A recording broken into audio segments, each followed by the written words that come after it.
We're talking about Mars overlays, y'all. Hi, my name is Imani. I'm a writer and astrologer, and every day this December we are talking about something in synastry. We did moon overlays, and today we're doing Mars in the 5th house overlay. I haven't gone to sleep yet, which means it is day 16 of the December challenge. Okay, night owls, who's with me? But Mars in the 5th, it's giving sexual attraction. It's giving wine and dine. It's giving romance all night and every night onward. Of course, with the Mars overlays, they're all gonna be about sex, but it's a matter of how much to how little. And Mars in the 5th is definitely making my top 5. If you've been following along with the Mars overlays series, right now at the #1 spot for most sexual, we have a Mars in the 1st house. Number 2, I have decided, I haven't talked about it yet, but it's going to be Mars in the 2nd house. Come on, can't resist the 2nd house. It's about the body, literally.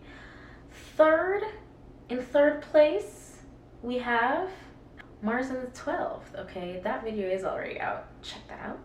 And in 4th place, I'm going to put Mars in 5th. So even though it is top 5, it is number 4. I would actually put these other placements before it. If you want to know why, those videos are out. And then after this, check tomorrow for Mars in 2nd. That's what we're doing next. I know the 5th house is about sex and pleasure and play. Mars is the planet of sex. But even though you guys have an intense physical, sexual attraction to one another, the sex doesn't always come in the beginning.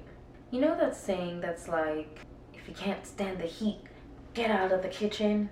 That's kind of how this overlay feels. So like you meet and you immediately want to be physical in some way, you know, lingering touches, warm embraces, you know, that physical aspect between you guys is there immediately. However, Mars is so hot here, it's like almost too hot that it becomes uncomfortable in the beginning, right?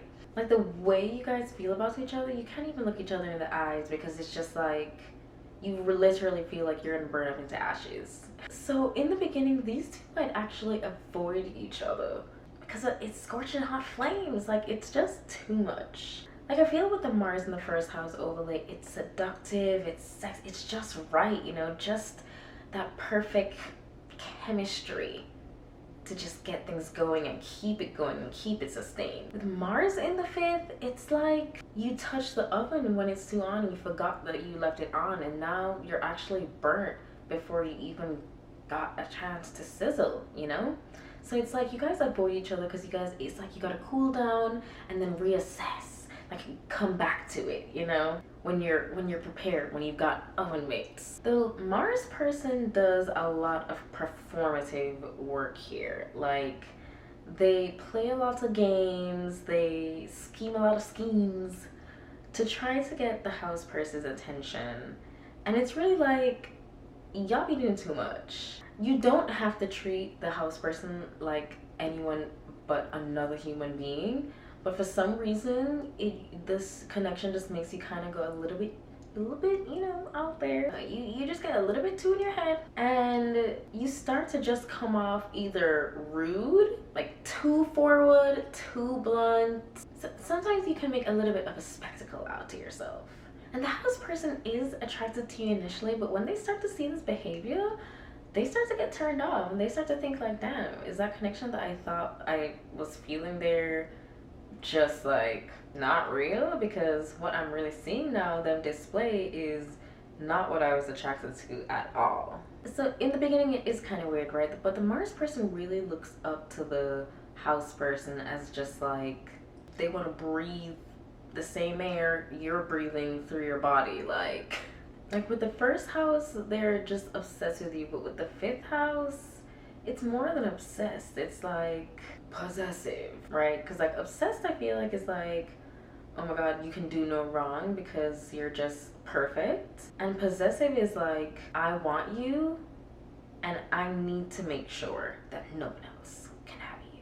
So yeah, just a little too hot in the kitchen. But after some time, you know, if you guys manage to not freak each other out too much and you get over that initial like weird stuff, and you kind of get used to the feeling of this overlay. Because if you really don't have like strong Mars in your own chart, and this is like the first time you're kind of feeling this intensity, it can really be like, like I don't want nothing to do with that. But once you guys can get over that and really give it a go, that's when the physical of it starts to really rival with my top three. Honestly, the only reason my top three is my top three is because it's consistent from the beginning, you know, and it stays strong the whole way through. With the fifth house, it's make or break, you know. You just don't know if this overlay is gonna get to that point.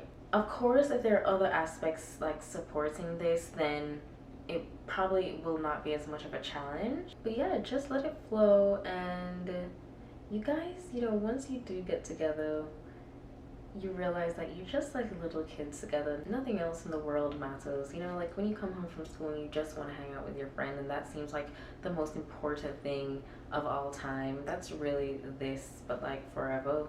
And it's like date night central. Like every moment between you guys, wherever you are, feels like date night. So the romance never ends here. But does it start? That's up to y'all. Alright, see you back here tomorrow for Mars in the second house. Drop in the comments what you want to hear next, or just anything you want to share or talk about in synastry. Let's talk. But yeah, I'll catch you at the next one.